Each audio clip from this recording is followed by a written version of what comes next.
আজকে আমি প্রেসার কুকারে আপনাদের চকলেট কেক বানিয়ে দেখাবো। এই জন্য আমি একটা আমার প্রেসার কুকারটা নিয়ে নিচ্ছি, চুলাটা জ্বালিয়ে দিচ্ছি। মিডিয়াম হিটে আমি চুলাটাকে জ্বালিয়ে দিব। এখন প্রেসার কুকারের ঢাকনাটা খুলে নিচ্ছি। আমি একটা স্ট্যান্ড, এরকম স্ট্যান্ড মাঝখানে বসিয়ে দিলাম। প্রেসার কুকারের সিটির জন্য একটা নিট থাকে, সেটা আমারটা বন্ধ করাই আছে। আপনারা এটাকে কোনো লং বা কোনো কিছু দিয়ে এটাকে বন্ধ করে নেবেন। তো এটা আমি 10 মিনিট প্রিহিট হতে দেব, একেবারে ওভেনের মতো হবে। তো চলুন এখন আমি বাকি ইকুইপমেন্টগুলো দেখ। এই সহজ চকলেট কেক বানানোর জন্য আমার যেটা লাগবে সেটা হচ্ছে, আমি হাফ কাপ এখানে ময়দা নিয়েছি, আমি হাফ কাপের মতো আমি চিনি নিয়েছি, আমি 90 ml তেল নিয়েছি। আমি সানফ্লাওয়ার অয়েল ইউজ করলাম, আপনারা সয়াবিন কিংবা বাটার ইউজ করতে পারেন। আর এখানে আমি নিয়েছি 1/4 কাপ কোকো পাউডার, যেটা তো কোকো পাউডারটা আপনারা যে কোনো ব্র্যান্ডে নিতে পারেন। আর এখানে আমি বেকিং পাউডার নিয়েছি, আমি হাফ চা চামচ এর একটু বেশি ইউজ করব। আর এখানে বেকিং সোডা আছে, আর এখানে আছে ভ্যানিলা এসেন্স। তো এই ইনগ্রিডিয়েন্ট ছাড়া আর কোনো ইনগ্রিডিয়েন্ট আমার লাগবে না। তো খুব ইজি অ্যান্ড সিম্পল কেক একটা দেখাবো। তো প্রথমে আমি যেটা রেডি করব সেটা হচ্ছে, আমি একটা প্যান নিয়েছি, দেখতে পাচ্ছেন। এই প্যানটা আমি রেডি করব। তো প্যানটার মধ্যে আমি একটু কি করব, যে তেল দিয়ে দিব। তেল দিয়ে খুবই সামান্য 1 টেবিল চামচের মতো একটু তেল আমি এখানে নিয়ে নিলাম। আমি আমার ব্রাশ ইউজ করব না, আমি হাত দিয়েই তেলটাকে ভালো করে, দেখতেই পাচ্ছেন, আমি এটাকে মিক্সড করে নিলাম। তো এখানে ফয়েল পেপার আছে,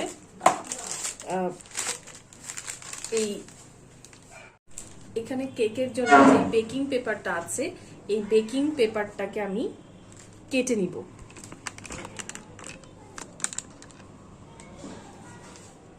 এটাকে আমি কেটে নিব।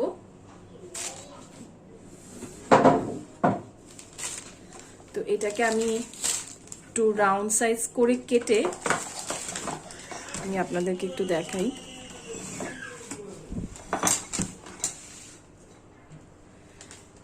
এটার মধ্যে আমি একটা প্রথমে স্কোয়ার শেপের আমি এখানে একটা কেটে নিচ্ছি। তারপরে এটাকে আমি ভাঁজ করলাম। একদম ইকুয়াল মাপের হতে হবে এমন কোনো কথা নেই, কারণ আপনি এটাকে ছোট বড় করতে পারবেন।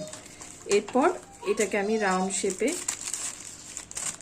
এভাবে করে কেটে নিলাম। এবার একটু মাপ দিয়ে দেখব ঠিক আছে কিনা। এটা পাশ দিয়ে হালকা একটু আমি একটু রাউন্ড শেপের মতো করে নিব, তাহলে একদম অ্যাকুরেট শেপটা চলে আসবে। সাইড দিয়ে কেটে নিলাম।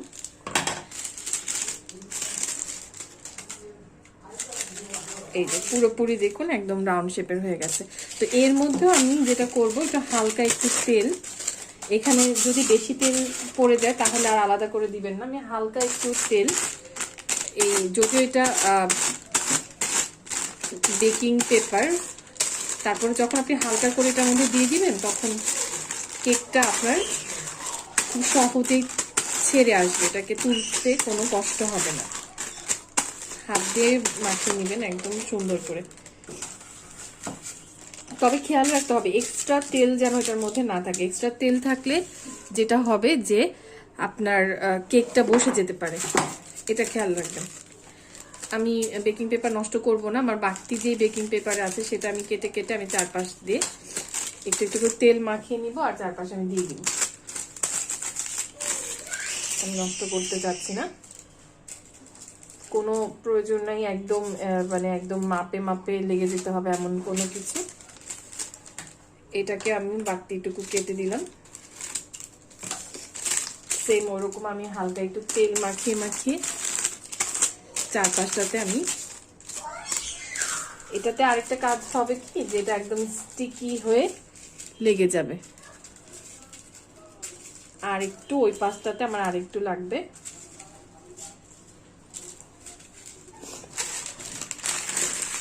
এবার আমি এখানে একটা স্কোয়ার শেপে আমি পুরোটাই কেটে নিলাম। একই রকম ভাবে আমি তেলটা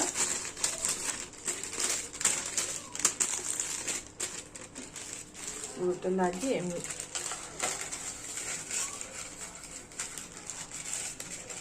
চারপাশে দিয়ে দিলাম। চারপাশে দেয়া দিয়ে হচ্ছে আমাদের কথা, এটা একটু কম বেশি হলে সেটটাতে একটু দিয়ে দিলাম, কোনো সমস্যা নেই।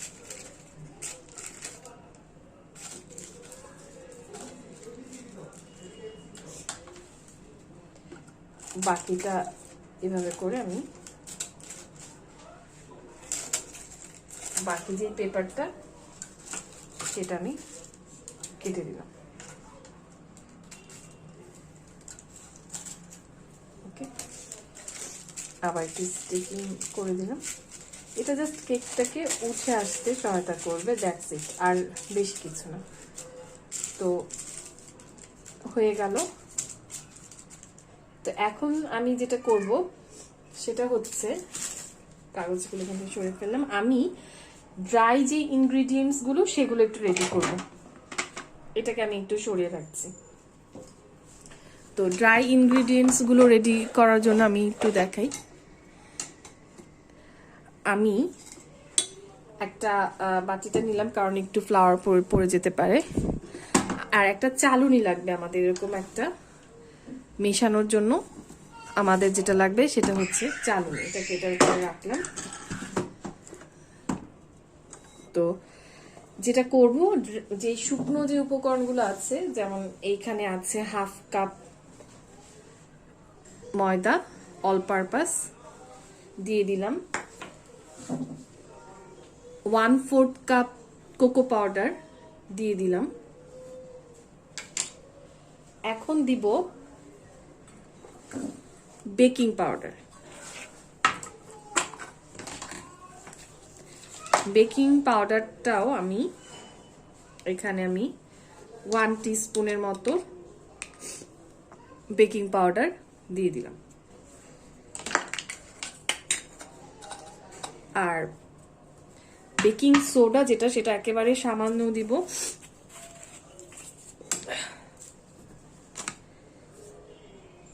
এটা 1/4 কাপেরও একটু কম, আমি একদম কম দিলাম বেকিং পাউডার, একটু দিয়ে দিলাম। তো আমার ড্রাই ইনগ্রিডিয়েন্টস যেগুলো সেগুলো কিন্তু আমি দিয়ে দিয়েছি। হ্যাঁ, তো এইটাকে আমি এখন একটু হালকা করে আমি সরিয়ে রাখবো। ঠিক আছে, এটাকে আমি সরিয়ে রাখলাম। এখন আমি যেটা করব, আমি ডিম যে এগ, এটাকে আমি বিট করে নিব। তো প্রথমে যেটা করছি, ডিমের সাদা অংশটা আমি এই ঠিক এভাবে দিয়ে দিলাম। একটু ফোমি করতে চাচ্ছি, যেহেতু স্পঞ্জ কেক, দ্যাটস ওয়াই আমি সাদা অংশটা, আপনারা চাইলে একসাথে বিট করে নিতে পারেন। তো বিট তো কাঁটা চামচ দিয়েও করা যায়, একদম খুব সুন্দর করে আলাদা হয়ে গেছে। চাইলে আপনারা কাঁটা চামচ, এখানে একটু সাদা অংশ আছে দিয়ে করতে পারেন, এটা আপনাদের ইচ্ছা।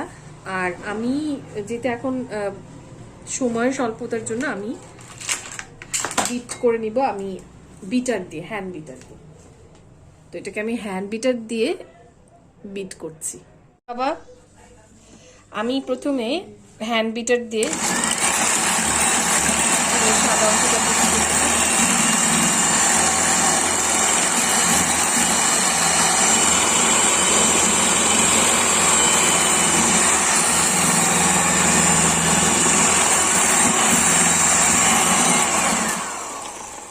ডিমের ফোমটা, যেহেতু একটু চকলেটের কোকো পাউডারটা পড়েছে, সেজন্য একটু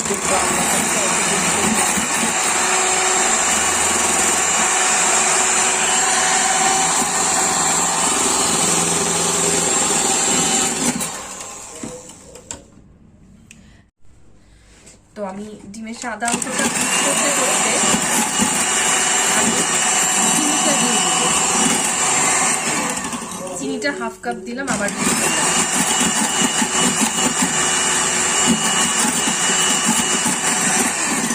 আবার একটু দিব,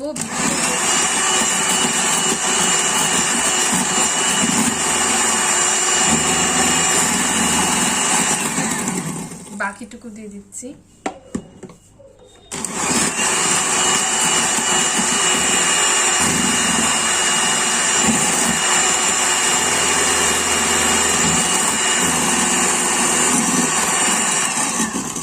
বাকি চিনিটুকু দিয়ে দিলাম, আবার দিচ্ছি।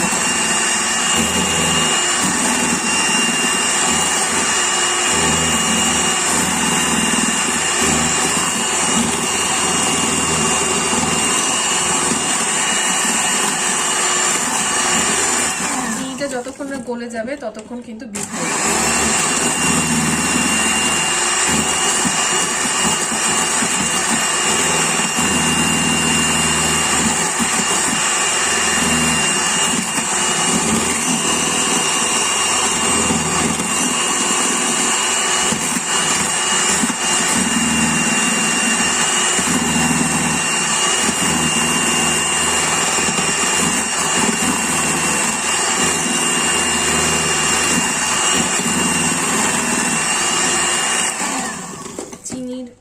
মোটামুটি যখন মনে হচ্ছে যে গলে যাচ্ছে তখন আমি ভ্যানিলা যে এসেন্স সেটা দিয়ে দিচ্ছি। 1 টিস্পুনের মতো দিলাম, একটু দিয়ে এখন এটাকে আমি আবার দিই।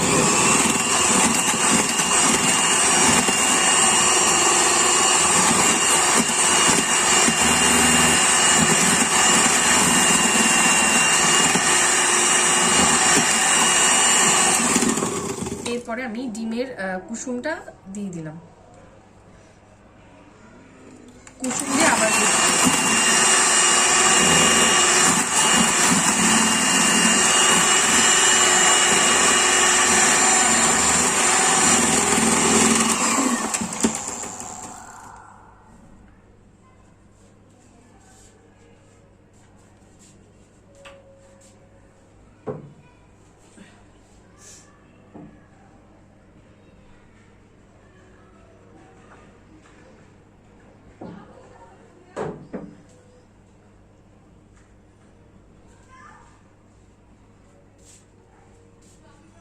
এখন এর মধ্যে আমি তেল দিয়ে দিব। 90 ml তেলটা আমি ডিমের যে বিট করলাম তার মধ্যে আমি দিয়ে দিচ্ছি।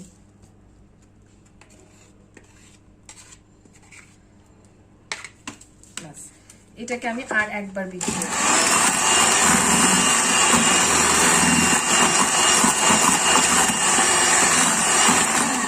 তেল দিয়ে আর বেশি বিট করার কোনো দরকার নাই। তো সবকিছু মিক্সড হয়ে গেছে। তো আমি যেটা করব, শুকনো যে ড্রাই ইনগ্রিডিয়েন্টস তার মধ্যে 1 চিমটি লবণ দিয়ে দিলাম। এরপরে যেটা করব সেটা হচ্ছে, আমার কাছে একটা স্প্যাচুলা আছে, যে কোনো চামচ দিয়ে করলেও হবে। সেটা দিয়ে যেটা করব সেটা হচ্ছে ড্রাই ইনগ্রিডিয়েন্টসগুলোকে আমি ডিমের মিশ্রণটা ব্যাটারটা আমি নিচে রাখলাম। এবার যেটা করব, শুকনো উপকরণগুলো ভালো করে একটু মিক্সড করে দিব, যাতে কি করে হয় যে কোনো জায়গায় একটু বেশি কোনো জায়গায় একটু কম ওরকম যেন না হয়। এটাকে সাবধানে এটাকে আমি মিক্সড করছি, দেখতে পাচ্ছেন। মিক্সড করব, আর যেহেতু চালুনি আমি একটু একটু করে চালতে থাকবো।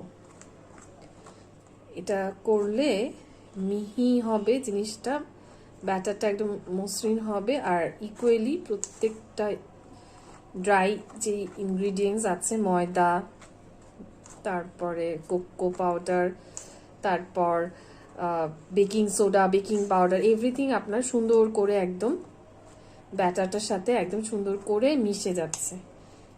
তো এটাকে আমি একটু সাইড করে রাখি।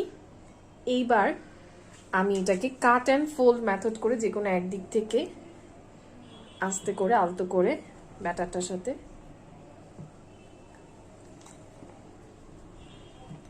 মিশাচ্ছি, খেয়াল করছেন। ওভার মিক্সিং করা যাবে না, ওভার মিক্সিং করবেন না।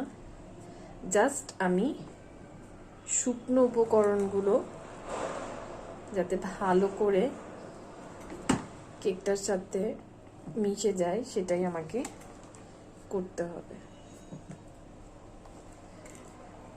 তো এই তো, যখন আমি যতটুকু শুকনো উপকরণ নিয়েছি, যখন আমি দেখবো যে আমার ব্যাটারটার সাথে পুরোপুরি মিশে গেছে, তখন আমি আবার নেক্সটে আবার একটু ড্রাই ইনগ্রেডিয়েন্টস এটার মধ্যে দিয়ে দিয়ে আমি মেশাতে থাকবো। পুরোপুরি মেশাতে হবে ভালো করে। ব্যাস, এবার আবার একটু দিচ্ছি, আমি হাত দিয়ে করছি।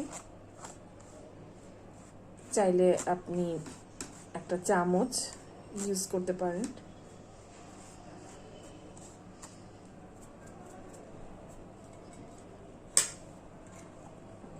এটাকে আবার কাট অ্যান্ড ফোল্ড করে মিশাতে থাকতে হবে। কেকের আরেকটা ব্যাপার হচ্ছে, যদি কখনো মনে হয় যে ব্যাটারটা ঘন হয়ে গেছে, একটু বেশি থিক হয়ে গেছে, সেক্ষেত্রে কিন্তু একটা সহজ টিপস হচ্ছে লিকুইড দুধ এর সাথে মিশিয়ে দিলে ব্যাটারটা কিন্তু যতটুকু হওয়া দরকার থিকনেস ততটুকু হয়ে যাবে। আবার করছি,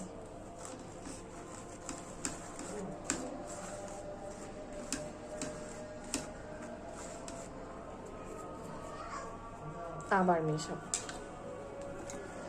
খুবই ইজি। কেকটা কিন্তু কিছুই না, কেক হচ্ছে মেজারমেন্ট, অনেকটা একদম কেমিস্ট্রির মতো। মেজারমেন্ট যদি ঠিক থাকে কেকের মতো ইজি আর কোনো কিছু না আমি মনে করি। বাট এটা শিওর হতে হবে যে আপনার মেজারমেন্টটা ঠিক হতে হবে।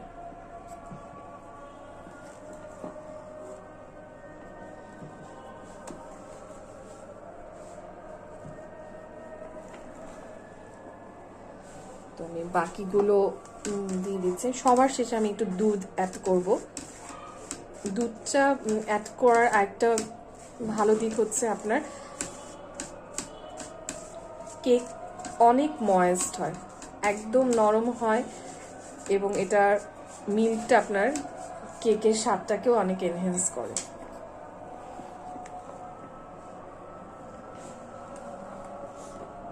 চকলেট কেকের একটা ব্যাপার হচ্ছে যে ব্যাটারটা বানানোর সময় এটাকে খুব ইয়াম্মি মনে হয়। তো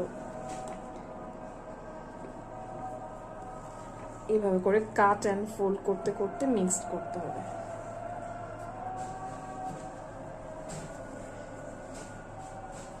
ভালো করে মিক্স করি।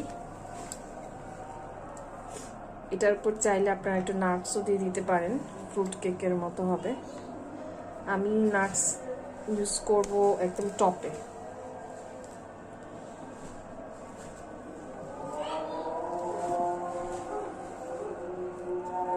এটা মিক্স হয়ে গেছে। এখন আমি এটার মধ্যে মিল্ক অ্যাড, এখন মিশ্রণটার মধ্যে আমি একটু করে দুধ দিব, লিকুইড দুধ। এটা পরিমাণ মতো, এটার কোনো মেজারমেন্ট হচ্ছে আপনার যখন মনে হবে যে এটার থিকনেসটা ঠিক আছে কেকের, তখন আর মিল্ক দেওয়ার দরকার নেই। মিল্কটা আমি আরেকটু থিকনেসটা একটু হালকা করতে চাচ্ছি, দ্যাটস ওয়াই আমি এটার মধ্যে মিল্কটা দিব। একটু একটু করে মিশাবো যাতে আমার ওভার মিল্কি না হয়ে যায়।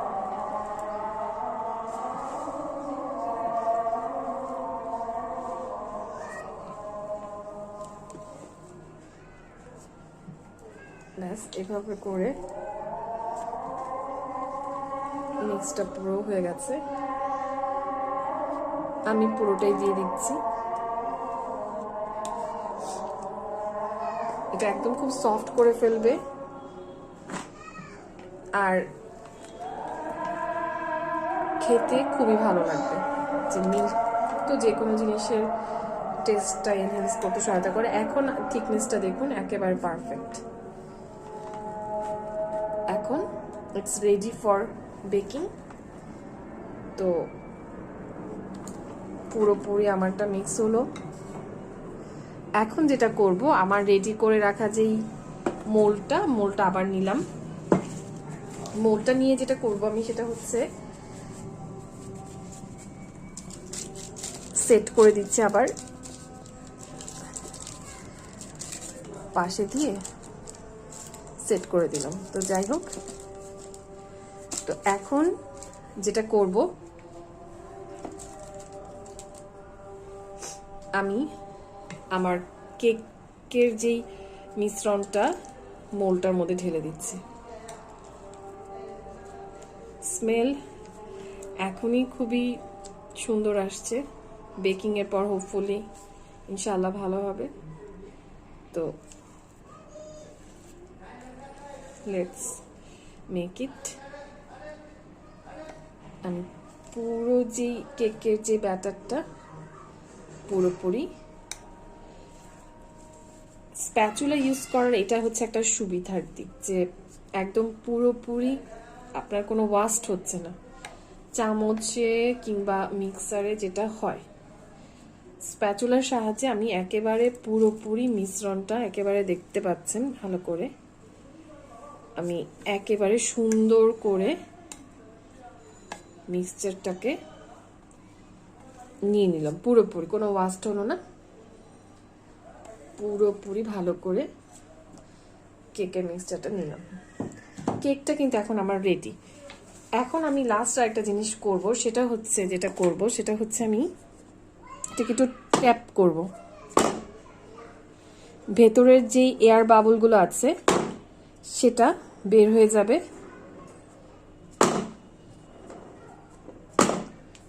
ব্যাস রেডি। এখন চলুন এটাকে আমি একটু আসো তো এদিকে। এখন আমি মোলটাকে দেখতেই পাচ্ছেন, আমি প্রেসার কুকারের মধ্যে আমি সেট করে দিলাম। এখন আমি প্রেসার কুকারের ঢাকনাটা দিয়ে দিচ্ছি।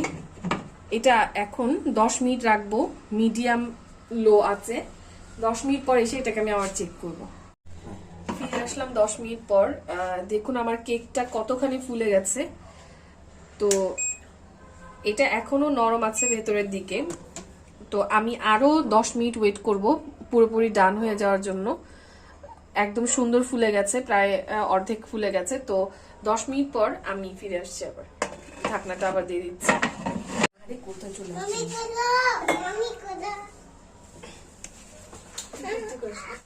আমি অলরেডি মাঝখানে একটা হোল দেখতে পাচ্ছি, আমি এখানে ছুরি দিয়ে পিঞ্চ করে দেখেছি, এটা আর উঠে আসছে না, তার মানে আমার কেক ডান। এখন আমি চুলাটা অফ করে দিচ্ছি। অফ করে এখন আমি এটাকে খুলে দেখবো যে আমার কেকটার কি অবস্থা। চলুন দেখা যাক।